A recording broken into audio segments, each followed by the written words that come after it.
Agora, tribunais fechados, estamos preocupados também com as arbitragens. E para nos esclarecer sobre aquilo que se passa com as arbitragens, não há nada como ouvir um especialista. Senhor Professor Dr. Diogo da Costa Gonçalves, quero ter a bondade de se dirigir a estes seus admiradores. Muito obrigado. Muito obrigado, Sr. Professor. E começava, antes de mais, por cumprimentar o Sr. Professor e agradecer-lhe pontificar esta iniciativa do Centro de Investigação de Direito Privado, que nos permite não só estar a refletir sobre temas tão prementes e tão interessantes do direito, como também voltar a estarmos juntos, virtualmente juntos, depois deste confinamento forçado em que nos encontramos. E por isso agradecia ao Sr. Professor a iniciativa, cumprimentava todos os meus colegas e começaria por dizer que da multidão de questões que aqui foram colocadas durante esta nossa conversa, tudo isto irá, num determinado dia, ser testado num tribunal e numa decisão jurisdicional. E por isso, se de facto o nosso sistema jurídico está sob stress ou sob tensão, e se estamos a testar as fronteiras do próprio sistema e as capacidades aplicativas de institutos que muitos de nós ensinamos várias vezes aos nossos alunos, mas que nunca os tivemos que aplicar concretamente, esse teste último passa necessariamente por um ato de jurisdição, togada ou não togada, judicial ou arbitral, onde se irá de facto perceber e se calhar recriar o próprio sistema nas suas virtualidades aplicativas. E de facto o Sr. Professor Menezes Cordeiro dizia que como é que vamos fazer isto com tribunais fechados ou com a justiça paralisada, e isto é de facto preocupante porque o momento em que vivemos, o principal contributo do sistema jurídico não é só a solução material, mas é também a solução célere, flexível, expedita, que não a estamos a ter ou que não vemos grande possibilidade de ter neste contexto. E por isso será um novo momento, creio eu, para repensarmos as virtualidades da arbitragem e olhar para ela justamente como um modo de resolução de litígios que, sob stress dos institutos materiais e sob tensão dos meios judiciais de resolução, nos podem ajudar bastante. Eu creio que para ponderar a crise e o impacto da crise numa arbitragem doméstica ou internacional, vale sempre a pena sublinhar uma lente ou uma ideia, uma leitura possível que devemos ter presente quando lemos problemas de arbitragem. Que é a seguinte: uma arbitragem é funcionalmente exercício de jurisdição, mas é, quanto ao seu título causal, um negócio jurídico.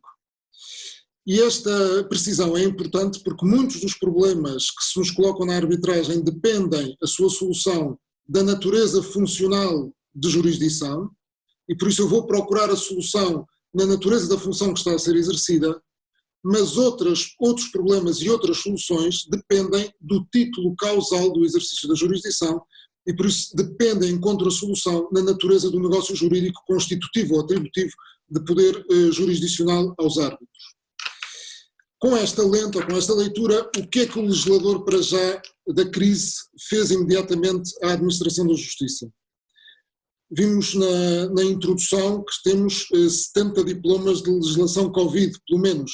Eu digo pelo menos porque eu ainda não vi o Diário da República enquanto estou a falar convosco e é possível que já tenhamos mais alguma legislação sobre isto e por isso também estas nossas comunicações são sob reserva do legislador não nos ter desmentido enquanto estávamos a conversar aqui animadamente. Mas a primeira intervenção legislativa do legislador foi a Lei número 1A de 2020, logo no dia 19 de março, já alterada esta semana pela Lei 4A de 2006, de 6 de abril, se não estou em erro, e a decisão foi a suspensão dos prazos processuais. E o legislador foi muito claro: suspendem-se os prazos para a prática de quaisquer atos processuais ou procedimentais nos processos nas instâncias que corram termos em processos judiciais e arbitrais.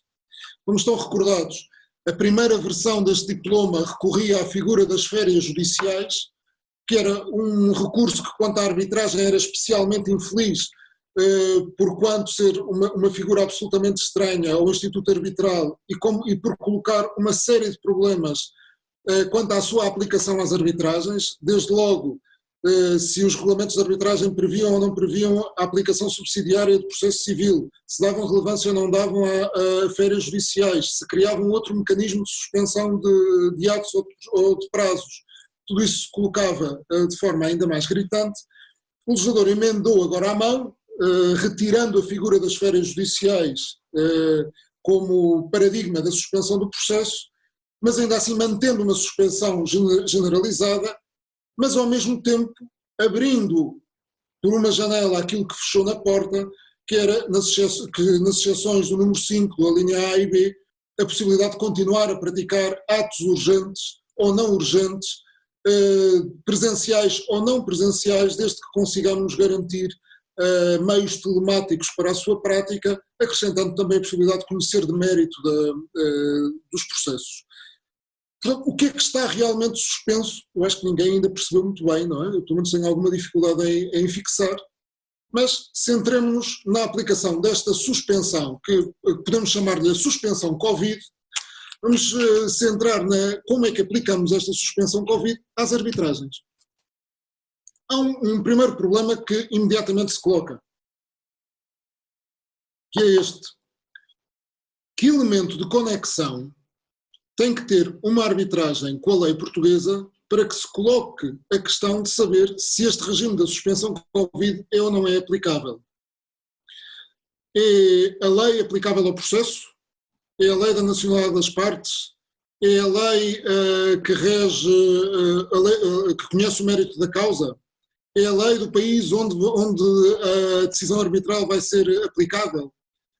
Que elemento de conexão é que temos que garantir para que se coloque este problema? E para responder a este problema, creio que também não é irrelevante uma outra questão, que é saber se a suspensão Covid é uma mera tutela adjetiva e por isso da organização de processo arbitral, ou se estamos em um bocadinho mais e o que temos é uma tutela substantiva de algum interesse juridicamente atendível, ainda que na pendência de um processo. Isto, obviamente, a solução que dermos, a resposta que dermos a este problema não é inocente ou não é neutra para a resposta ou para aferir o elemento de conexão com a lei portuguesa. Todavia, e porque isto é uma primeira reflexão sobre variedíssimos problemas de arbitragem que se irão colocar, eu sugeria que centrar a minha atenção em dois aspectos. O primeiro deles, vamos admitir que temos todos os elementos de conexão possíveis e imaginários com a lei portuguesa e por isso estamos a falar de uma arbitragem doméstica, a correr termos em Portugal, ad hoc, com remissões para regulamentos de centros de arbitragem português, o lugar da aplicação será em Portugal, não temos qualquer problema quanto a isso. A pergunta que se coloca é qual é a relação que conserva a suspensão Covid com a própria autonomia privada. E, colocando esta questão, colocando-a também em dois contextos diferentes, com a autonomia privada no contexto de uma arbitragem voluntária e com a autonomia privada no contexto, por exemplo, de uma arbitragem necessária, em que a intensidade da autonomia é muito distinta e se os resultados aplicativos da suspensão Covid são os mesmos ou não nestas duas dimensões. Bem, o nosso ordenamento, a nossa lei da arbitragem é muito clara quanto às regras do procedimento arbitral. A definição do procedimento arbitral é por, retirando aqueles princípios fundamentais cogentes cuja sua violação determinaria a própria invalidade da decisão, cabe às partes a definição do processo e aos árbitros a sua condução e a sua definição se as partes sobre isso não acordarem. É o que nos diz claramente o artigo 30, número 2 e 3 da Lei da Arbitragem. Qual é a relação, então, neste contexto, de disponibilidade, qual é a natureza de disponibilidade desta suspensão Covid? Eu creio que há três teses possíveis. Já as vi discutidas as três ainda antes de 6 de Abril. Uma primeira hipótese era a tese de uma indisponibilidade absoluta. Nós estamos perante uma legislação de emergência, o legislador quis suspender todos os prazos para a prática de atos processuais ou procedimentais independentemente da natureza do tribunal. Por isso, qualquer ato de jurisdição, seja ele de um juiz togado, seja ele de um árbitro, está sujeito ao mesmo princípio que o legislador quis intervir, esquecendo conjugações com a autonomia privada. E por isso, não se colocaria nenhum problema de disponibilidade ou não disponibilidade sobre a suspensão Covid, porque ela seria de aplicação ao legis automática, tal qual ocorreria num tribunal judicial. Eu penso que esta tese da indisponibilidade absoluta é de rejeitar. E é de rejeitar fundamentalmente por três razões. Uma delas, já chamei a atenção para ela, que é o contexto normativo em que surge a condução do processo arbitral, está marcado pela disponibilidade para as partes e para o tribunal da condução e fixação das regras arbitrais. Depois, porque a tutela que o legislador quer conferir é uma tutela que, à partida, pode ser dispensada pelas partes tuteladas. Por isso, nada imporia uma suspensão contra aqueles que, beneficiados com a suspensão, dela quisessem desistir.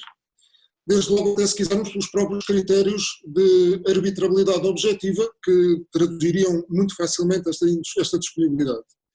E depois porque a nova redação dada ao ao artigo 7, número 5A da Lei 4A de 6 de Abril, aponta claramente para uma pessoalização dos atos que estão a ser ou não aplicados e por isso para a disponibilidade da suspensão.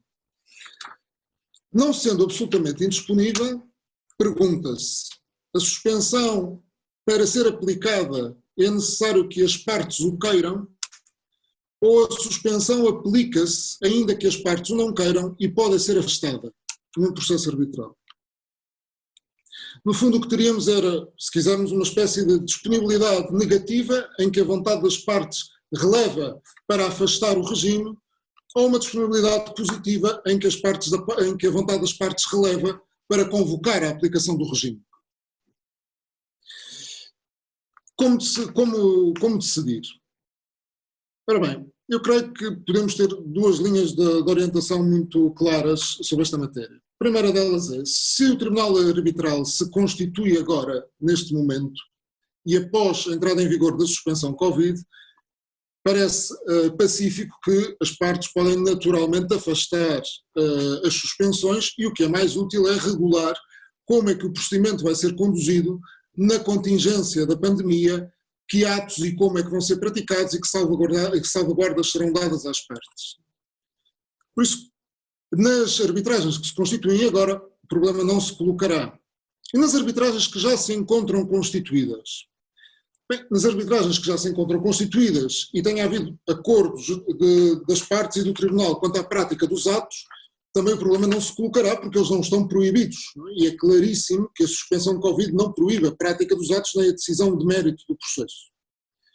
O problema já se coloca quanto à hipótese de o Tribunal estar constituído, mas o grau de litigiosidade é tal que nenhuma das partes ou uma das partes se opõe ao afastamento da suspensão. E por isso se tenta opor à outra parte justamente a suspensão do processo, a sua paralisação e que não está disponível para dialogar ou encontrar um modo de prática destes atos. Aqui sim é que o Tribunal é chamado a ter que decidir alguma coisa. E aqui sim é que se coloca o teste de saber qual é a disponibilidade afinal deste regime para as partes e para o Tribunal. Eu creio que, dando uma solução que me parece a mais indicada, há um primeiro ponto para resolver que é geral um bocadinho a tudo o que falámos aqui hoje, não é? Que é quais são os critérios hermenêuticos para interpretar a legislação Covid. Em várias intervenções vossas, dos meus ilustríssimos colegas, se acentuava o facto das soluções dadas pela legislação Covid serem soluções que resultariam do sistema. E que o sistema, dizia há pouco a professora Catarina Monteiro Pires, terá todas as soluções possíveis para os problemas que aqui estamos a viver embora a professora Maria de Lourdes Ferreira chamara a atenção que algumas destas soluções, se calhar, carecem mesmo de intervenção legislativa. O que nós temos, em bom rigor, é um legislador a intervir normativamente sob pressão, sem tempo, sem densidade técnica, com um contexto factual de uma mutação incrível, rápida, e isto coloca desafios à interpretação, aos critérios de interpretação da legislação Covid. Eu creio que os critérios de interpretação, ou 2 critérios de interpretação, terão que ser sublinhados quando estamos a olhar para a legislação Covid. O primeiro deles é uma interpretação conforme ao sistema. O legislador, por princípio, não estará a procurar dar soluções na legislação Covid diversas ou conflituantes com o nosso sistema interno.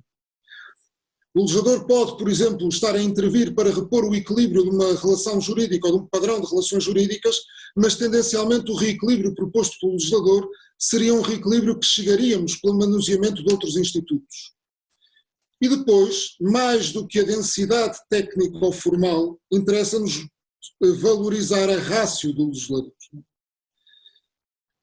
Ora, parece claro que o escopo teleológico da suspensão Covid é fundamentalmente este. A nenhuma das partes pode ser oposta a não prática de um ato ou uma consequência nefasta pelo decurso de um prazo processual.